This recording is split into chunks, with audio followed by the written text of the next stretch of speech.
پڑھ لکھ لیا ہے تو وہ جو ہے نا کامیاب ہو جائیں گے، محنت کر لی تو ہم کامیاب ہیں۔ وہ اللہ تعالیٰ قرآن میں صاف بتاتا ہے کہ جب تم تکلیف میں ہوتے ہو تم آواز دیتے ہو مجھے، لب لباب یہی ہے کہ مجھے آواز دیتے ہو، اور جب کام ہو جاتا ہے کہتے ہو میری محنت تھی۔ کیا تھی؟ میری محنت تھی۔ تو آج مجھ سے میرا ایک بچہ پوچھ رہا تھا قریب میں کہ اللہ کو خوش کیسے کیا جائے؟ کیا؟ میں نے کہا سب سے پہلے یہ دیکھ لو کہ اللہ کو سب سے برا کیا لگتا ہے، کیا اس کا اپوزٹ کر لو۔ کہتا ہے اللہ کو سب سے برا کیا لگتا ہے؟ میں نے کہا کفر۔ کیا؟ کفر سب سے زیادہ اللہ کو برا لگتا ہے کہ اس کے لیے معافی ہی نہیں ہے۔ میں نے کہا کفر کی رد کیا ہے، اپوزٹ کیا ہے؟ اللہ کی شان وحدانیت بیان کرو۔ کیا؟ اس کی لا الہ الا اللہ۔ پھر میں نے کہا قرآن کے اندر وہی چیز ڈسکرائب کرتا ہے آپ کا سورہ اخلاص، بہت ساری صورتیں کرتی ہیں لیکن سورہ اخلاص ایک ایسی صورت ہے جس میں اللہ تعالیٰ کے یگانہ ہونے کا، ایک ہونے کا سب کچھ بتاتا ہے۔ اسی طرح سے یہ اللہ راضی ہے اس سے، پھر وہ قادر ہے، پھر اسے دو چیزیں اور بہت زیادہ پسند ہیں۔ کیا؟ ایک شکر اور دوسرا توبہ۔ کیا؟ توبہ اور شکر، یہ دو چیزیں اسے بہت زیادہ پسند ہیں کہ انسان توبہ کرے اور شکر کرے۔ نہیں سمجھے؟ پہلی تو آگے کہ اللہ کی شان بیان کرو، اللہ کا ذکر کرو، اس کی وحدانیت بیان کرو، اور کیا اس کے ساتھ کسی کو شریک مت کرو، ایسی عبادت کرو۔ نہیں سمجھے؟ تو اللہ کی شان بیان کرتے ہیں۔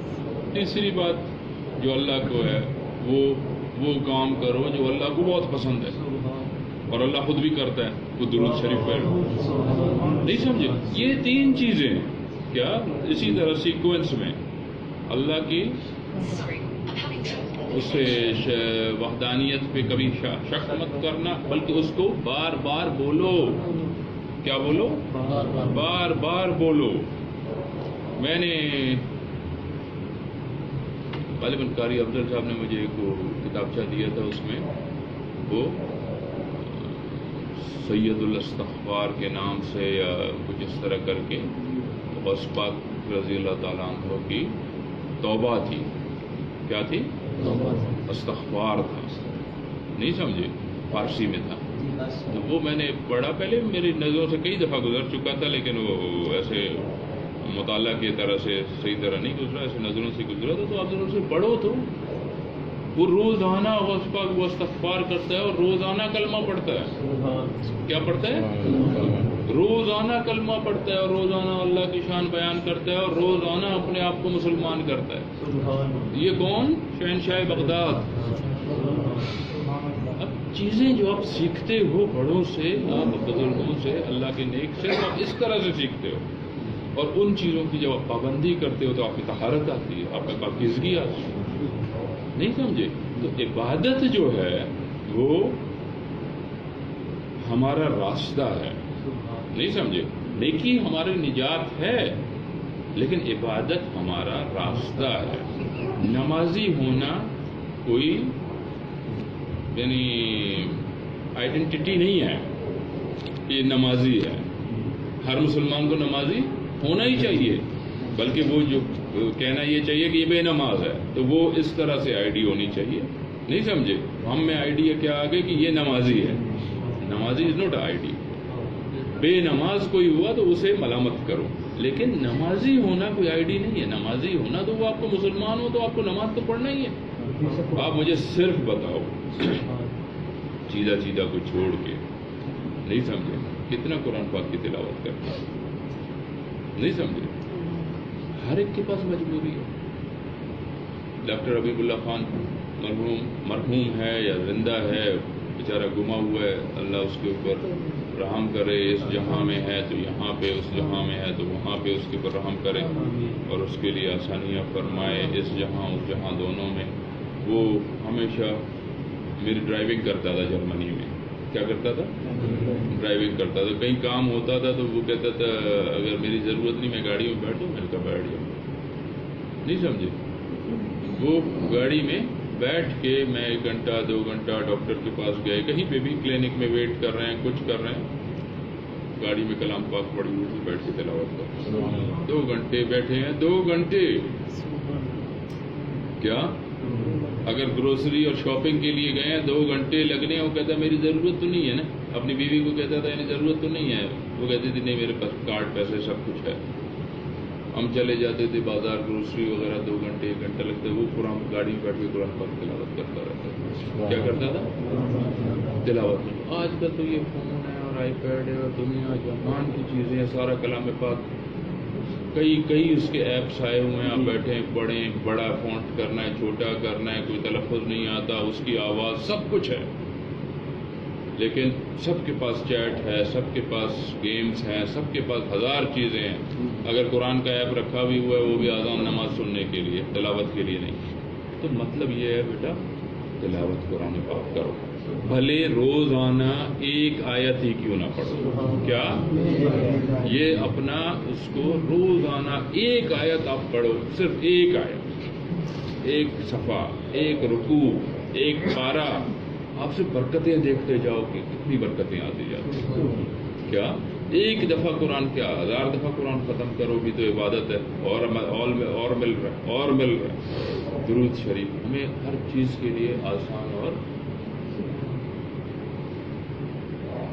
السلام علیکم، کیسے ہیں؟ خیریت؟ بیٹھو بیٹھو. آپ سمجھے درود شریف کے لیے اور یہ سب کے لیے آپ کو یعنی ہمارے پاس وقت نہیں ہے. ہم 10 ہاتھ میں تسبیح ہو چلتے پھرتے، عبادت کے لیے وقت نکالو. کیا اب پچھلے 20 سال کے اندر جتنے میرے قریب ہیں آپ لوگوں کی اتنی تربیت ہو گئی ہے کہ درود شریف کا ہاتھ آپ لوگوں نے مضبوطی سے پکڑ لیا ہے. کیا آپ لوگوں نے حضور کے عشق کا راستہ مضبوطی سے سمجھ لیا ہے. جو میں اپنے ٹوٹے پھوٹے طریقے سے جس طرح سے سمجھا سکا ہوں اتنا میں نے سمجھا لیا، لیکن اب وقت ہے عبادت. کیا اب آہستہ آہستہ اس عبادت کو امپلیمنٹ کرو. تھوڑا سا قیام اللیل کرو، راتوں کو جاگو. سونا سب کو ہے، نیند سب کو آتی ہے، لیکن رات کو 1 گھنٹہ 2 گھنٹے الگ کر لو کہ صبح اٹھنا ہے، سب نے اٹھنا ہے، نوکری سب نے کرنی ہے، جاب سب نے کرنا ہے، سب کو نیند پیاری ہے، لیکن رات کو اٹھ کے بیٹھ کے پڑھو. نہیں سمجھے؟ خاموش جگہ میں بیٹھ کے پڑھو. 1 گھنٹہ پڑھو، آدھا گھنٹہ پڑھو. میں نے کہا نا کہ 1 لائن 1 آیت قرآن کی وہ پڑھ لو بھی آپ کے لیے عادت پڑتی جائے گی. اور پہلے ہی میں نے کہا ہے کہ سب سے آپ کے لیے نمازی بننے کے لیے آسان ترین طریقہ کیا ہے کہ آپ باتھ روم سے جب نکلو تو وضو میں نکلو. کیا یعنی صبح آنکھ کھلے باتھ روم، منہ دھونا ہے، پیسٹ کے لیے جا رہے ہیں، ٹوتھ برش کرنا ہے، وضو کر کے نکلو. باتھ روم سے یعنی بغیر وضو نکلو ہی مت. اب یہ جب عادت پڑ گئی، آپ دیکھو نماز کتنا آسان ہوتا ہے. جن کی نمازیں چھوٹ جاتی ہیں، کیا آپ دیکھنا کہ نماز کتنی آسان ہو جاتی ہے. بچوں میں یہی عادت کیا کہ بھئی تم صبح منہ ہاتھ دھونے گئے تو کیا وضو نہیں کیا؟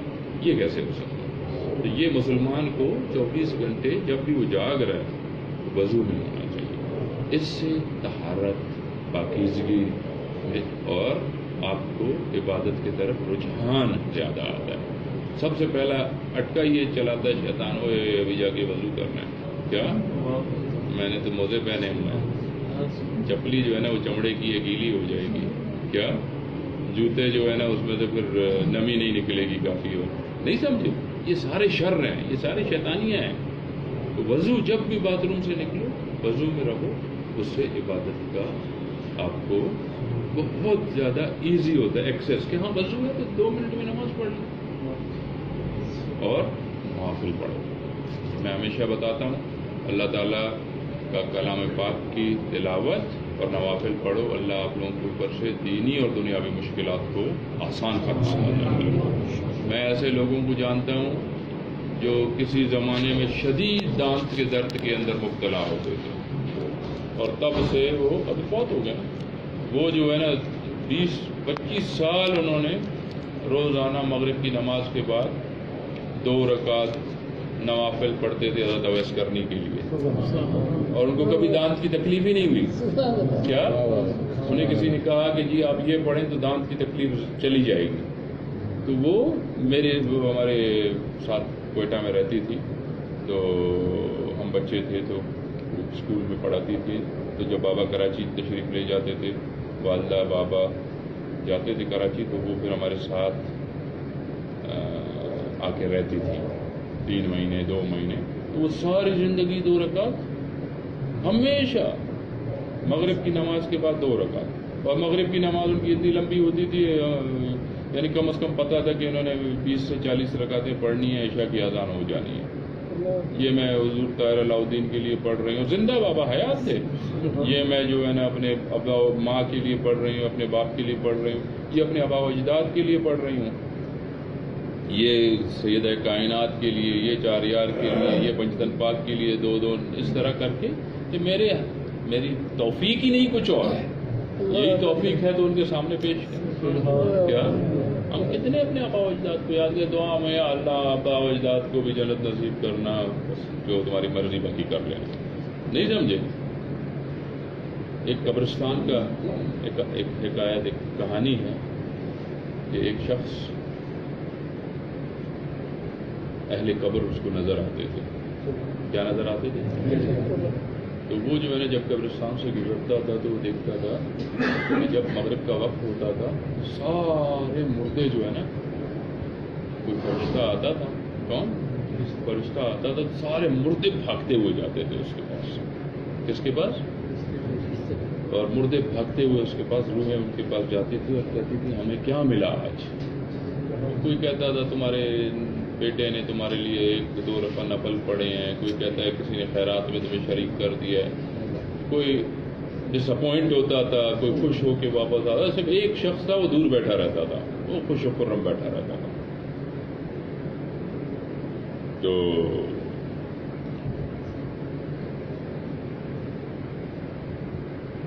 اس سے پوچھا کہ تم خوش و خرم کیوں رہتے ہو؟ کہتا میں نے اپنے بیٹے کو حافظ قرآن بنایا، ابھی جو ہے نا وہ روزانہ کاروبار میں، کام میں، ملازمت میں، گھر بار سلسلے میں جب بھی کام کرتا ہے، سب کچھ کرتا ہے، تو جب اسے موقع ملتا ہے تو بیٹھ کے قرآن کی تلاوت کرتا ہے، اور تلاوت کر کے دعا کرتا ہے، یا اللہ یہ میرے باپ نے مجھے اس راہ پہ لگایا، تو اس قرآن کو قبول کر اور اس کا ثواب اسے دے۔ تو وہ خوش و خرم بیٹھا رہتا تھا کہ مجھے روزانہ آ رہا ہے۔ تو ایک دن وہ جب وقت آیا شام کا، تو وہ بہت تیزی سے بھاگتا ہوا جا رہا تھا۔ سب نے اسے پوچھا آج تم کیوں بھاگ رہے ہو؟ کہتا ہے میرا بیٹا فوت ہو گیا، کیا اب میں جا کے دیکھوں کہ کوئی دنیا میں ایسا بھی ہے جو میرے لیے کچھ نہ کچھ بھجوا رہا ہے؟ پہلے تو مجھے پرواہ ہی نہیں تھی، روزانہ مجھے قرآن ملتا تھا۔ کہنے کا مقصد یہ ہے کہ جو آپ کے آبا و اجداد ہیں جو گئے ہیں، وہ اپنے لیے کچھ نہیں کر سکتے، کیا آپ ہی ان کے لیے کچھ بھجواؤ گے، اور جب آپ ان کے لیے کچھ کرو گے، کوئی فاتحہ دو گے، کوئی دعا کرو گے، کوئی بزرگ کو یاد کر کے درود پڑھ کے اللہ سے ان کے اوپر رحمت کی دعا کرو گے، تو آئندہ ہماری اور آپ کی اولادیں ہمارے ساتھ ایسے ہی کریں گی، نہیں سمجھے؟ ہم 2 رکعت پڑھ کے کل مسلمین و مسلمات پڑھ کے 2 رکعت میں آپ نے 1.5-2 بلین مسلمانوں کو شریک کر دیا ہے، تو ہر ایک کا اتنا ہی حصہ جانا ہے نا، تو اس لیے ذرا حصہ بڑھاؤ، نہیں سمجھے؟ عبادت کی طرف توجہ دو، جب موقع ملے، خاص طور پہ عشاء کی نماز کے بعد بہت اچھا وقت ہوتا ہے، جب انسان ریسٹ کر رہا ہوتا ہے، انسان کو پتہ ہے کہ اگر میں وقت دوں گا تو کام سے نہیں دوں گا، بلکہ اپنے آرام کے وقت میں سے وقت نکال کے دوں گا۔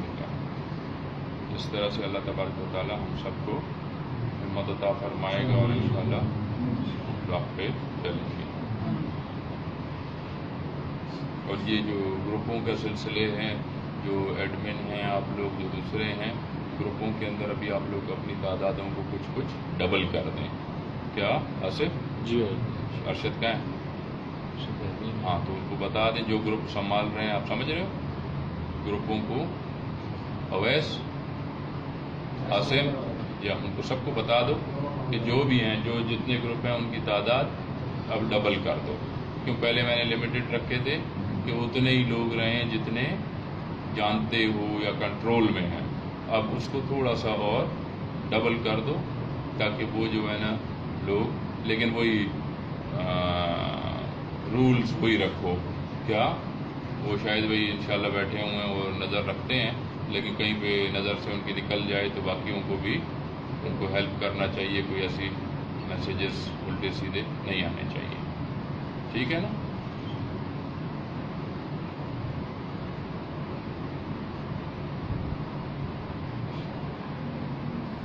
صحت کیسی